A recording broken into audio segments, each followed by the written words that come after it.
Positively Muskegon, it's Andy O'Reilly down at Rockets. You know that face right there. It is Ron Madison. And we are down here today to talk about year number 2 of Rebel Road, which kind of became the community bike event last year. You know, I mean, there was some tussle last year, and there was some discussion about this event or that event. I think at the end of the day, though, we proved that Muskegon can be one big motorcycle event, no matter where it's at. Sure, Muskegon's a great community in its entirety, and that's what your page and what you're doing is based on. But yeah, a lot of energy, and people invested emotionally in our events last year, and we were so thankful. Yeah, it was fun. It was a good year. This year now, we're back to Bike Time and Rebel Road, both happening at the same time. Kind of the same umbrella. I mean, if you're coming to Muskegon, go to this event, go to that event, go to all of them. Sure. Do what you got. Go someplace else other than, the events. Go to Montague, go to Whitehall, go see what's going on. See Silver, kind of why they're here. See Silver Lake, go to Michigan's Adventure. Bring the kids along. I mean, what a better place if you've got to pick, and you can only do one rally, and maybe it conflicts with the opportunity to have a family vacation. Muskegon's the perfect place to go because you can do it all at once. There's something for everybody. And yeah, it's not just Muskegon, it's West Michigan. We've got a lot to be proud of and a lot to show off, and hopefully they get time to take it all in. Absolutely. Let's talk about downtown year 2 with Rebel Road. What's new, what's different, what's coming up? Well, we're going to be a little more organized because obviously, we've had a little more time to work on things.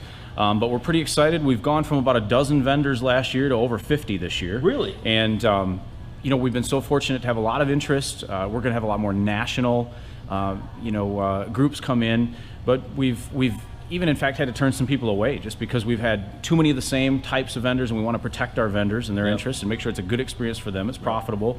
They've got to do well. That's always a priority. So no, we've got multiple big bike builders that are nationally recognized. One guy I know for a fact has had his own TV show, or been featured on TV multiple times rather. Very cool. So yeah, we've got we're gonna have a service area. We've got some big lighting guys. We've got some higher end jewelry. We've got quite an assortment, and we're really excited about all the people. Is that what they call bells and whistles for bikes, is jewelry? Yeah, well, that and more. Yeah. I don't know my bike terminology all that well. No, I gotta work on that. In the service area, you're going to have the opportunity to have all sorts of things done. In fact, some tuning and some building done right on scene. Oh, cool. If you're interested, we've got Speed Dyno coming, which is the biggest outfit in the country. So you'll actually be able to see, 2 bikes race each other, so to speak, at the same time on the dyno. Then they'll be trying to sell service and work at the same time. But yeah, with these, some of these, the vendors are bringing in some just incredibly impressive setups with, like I say, the one high-end jewelry place in particular. I mean, this stuff starts at like $20. It's not junk. And they've got prescription-type glasses, and goggles. And cool. Yeah, right on. So we're pretty excited. Entertainment this year. I know they're all scrambling for some entertainment. What's coming up? Sure. Well, we worked this year on trying to add a little variety.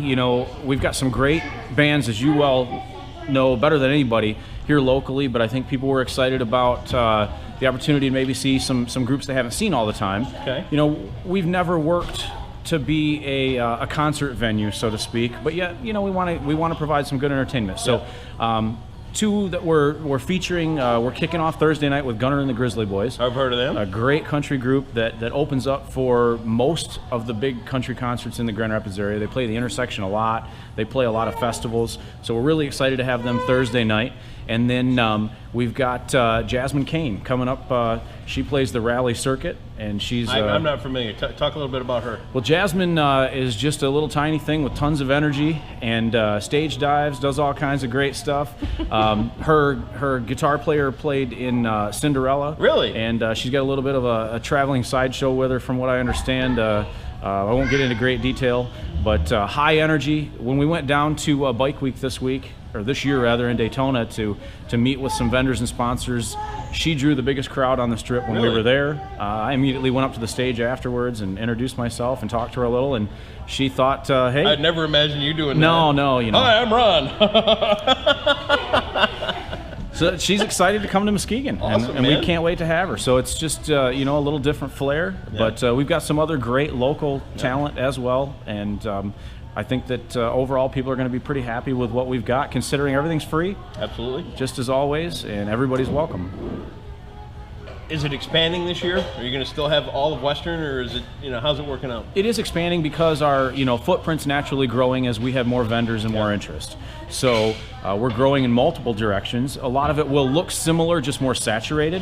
But we're also expanding in that we're, continuing to build Thursday as that's become a bigger and bigger night as years have gone on. But we're also going to work on making sure there's more to do on Sunday this year, because a lot of people stayed around last year and we kind of felt like we dropped the ball a little bit. We didn't expect so many people to still be here. So the Lions are working with us to do a pancake breakfast on Sunday morning. And we're going to have a Bloody Mary bar provided by the Child Abuse Council and their beverage area. And then hoping to put together a nice ride with the Muskegon Motorcycle Club. Great guys. Nothing lengthy, but we really want to show off our shoreline. Sure. We've got so much to be proud of here. We'd like to get people out along the lake shore, a little ways north, whether we go to Shelby or as far as Silver Lake, cut back inland and show them some of the nice twisty roads we've got up near, Taylor Bridge and the Boy Scout camp up there and back down Russell Road. So something of that nature. And then by the time they get back, we hope to have Yard Sale Underwear playing, which will close us up Sunday. And they're always great for some Sunday afternoon entertainment. Absolutely. Put all the details right here on Positively Muskegon. You'll find the Facebook link. You'll find the website. Who do you got to thank as some of the bigger players in the festival this year? Well, just like last year, this wouldn't have been possible without Alliance Beverage and Miller Lite. They stepped up to make this all possible. Because this isn't cheap. There's a lot of overhead and a lot of risk that goes along with this. But once again, the city of Muskegon's been great about working with us, and this is just it's a community effort all the way around. So many people have come on to do so much to make this possible. So I'd like to start running down the list, but there really are so many of them. It's a huge one. It is. Yes. It is. It's a great event. I even thought last year, as everything was kind of going this way and that way and all that, I in the back of my mind I thought there's plenty of room for two. Sure. And it really can work. It's a matter of just saying, okay, that was then, this is now. The momentum is there, and the people in Muskegon are seeing it and feeling it. Do you see it and feel it too? Oh, definitely. I mean, because you're down here with Tuesday nights now. You've got all this other stuff going on. The winds of change are really starting to blow. Our focus has always been, and you've been as big a part of it as anyone, is just do good things. And try to make sure you include everybody. And keep moving forward in a positive direction, and things will take care of themselves. And that's that's what it's about. Like I say, this is a community effort. It's about showing off West Michigan. It's about the economic injection that we experience because of it. It's about hoping people have such a good time here that they want to come back again. Maybe they invest here. Maybe they buy some property here. That's really what it's about. I mean, buy a restaurant. Hey, you never know. You know anybody that wants to sell one? Everything's for sale, as they say. You got that right. Rebel Road, not far off. Make sure you're down here in downtown Muskegon. Ron Madison, thanks for all your work and making sure it A, stayed downtown to a degree, and B, continues to flourish. Well, thank you, Great thing sir, for everybody. Because you've been a big part as anybody. Yeah, do what I can, man. Positively Muskegon. All the links to Rebel Road will be right here. Make sure you come down and have a great time.